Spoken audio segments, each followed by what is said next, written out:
Hi friends, இன்றைக்கி ரொம்பவே ஒரு சூப்பரான ஸ்நாக்ஸ் ரெசிபி தான் பார்க்க போகிறோம். ஒரு சூப்பரான இன்க்ரீடியன்ட் வச்சு தான் அதுவும் பார்க்க போகிறோம். வாங்க எப்படி செய்கிறதுன்னு வீடியோக்குள்ளே போய் பார்க்கலாம். ஃபஸ்ட்டு இந்த ரெசிபிக்கு தேவையான ஸ்டஃபிங் ரெடி பண்ணிக்கலாம். அதுக்கு நான் ஒரு உருளைக்கிழங்கு நல்லா வேக வச்சு எடுத்திருக்கேன். இப்போ இது கூட ஒரு 1 கப்புக்கு நல்லா பொடி பொடியாக கட் பண்ண வெங்காயம் சேர்த்துக்கிறேன்.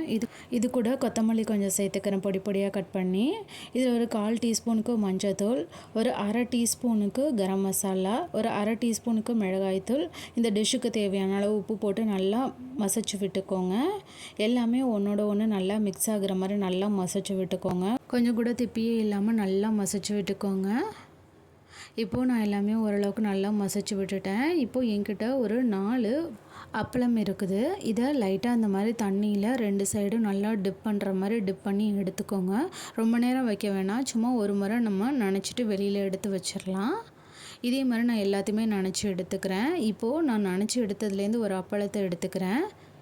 இது மேலே நம்ம தேய்க்கிறதுக்காக நான் கொஞ்சமாக மைதா மாவில் தண்ணி ஊற்றி கரைச்சி எடுத்து வச்சுருக்கேன். கொஞ்சம் திக்கான பேஸ்ட்டாக தான் ரெடி பண்ணி வச்சுருக்கேன். இப்போ நம்ம ஆல்ரெடி ரெடி பண்ணி வச்சுருக்க உருளைக்கிழங்கை இது மேலே நம்ம நல்லா ஸ்டஃப் பண்ணிக்கலாம்.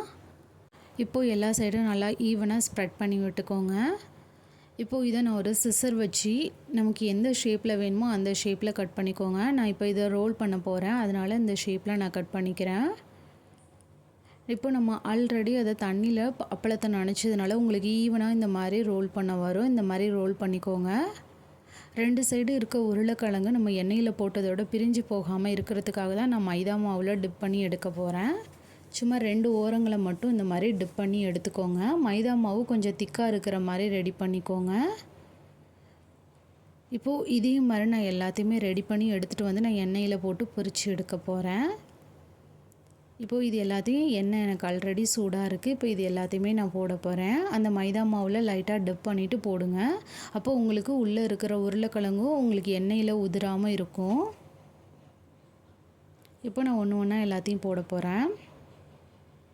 நம்ம ஈவினிங் ஒரு டீ போடுற டைமில் சட்டுன்னு நம்ம செய்யணுன்னாக்க இந்த மாதிரி கூட ரெடி பண்ணிக்கோங்க. நீங்கள் உருளைக்கிழங்கு வேக வச்சு வச்சுருந்தா மட்டும் போதும். ஒரு காஃபியோடையும் டீயோடையும் இந்த ஸ்நாக்ஸ் வச்சு சாப்பிட ரொம்பவே நல்லாயிருக்கும். இல்லை ஸ்கூல் விட்டு வர்ற குழந்தைங்களுக்கு ஒரு சட்டுன்னு ஒரு ஸ்நாக்ஸ் செய்யணுன்னா இந்த மாதிரி கூட ட்ரை பண்ணி பாருங்கள், ரொம்பவே நல்லாயிருக்கும். இப்போது எனக்கு 2 சைடுமே ஈவனாக கோல்டன் ப்ரௌன் கலர் ஆகிற வரைக்கும் நான் வச்சுக்கிறேன். இப்போ எனக்கு ஒரு சைடு ஆகிடுச்சு, அதனால் இன்னொரு சைடு நான் திருப்பி விட்டுக்கிறேன்.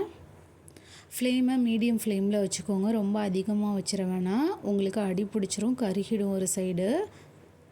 அவ்வளோதான், எனக்கு ஓரளவுக்கு எல்லாமே ரெடி ஆகிடுச்சு. இப்போ நான் வெளியில் எடுத்துட்றேன். ஒரு சூப்பரான ஸ்நாக்ஸ் ரெடி ஆகிடுச்சு.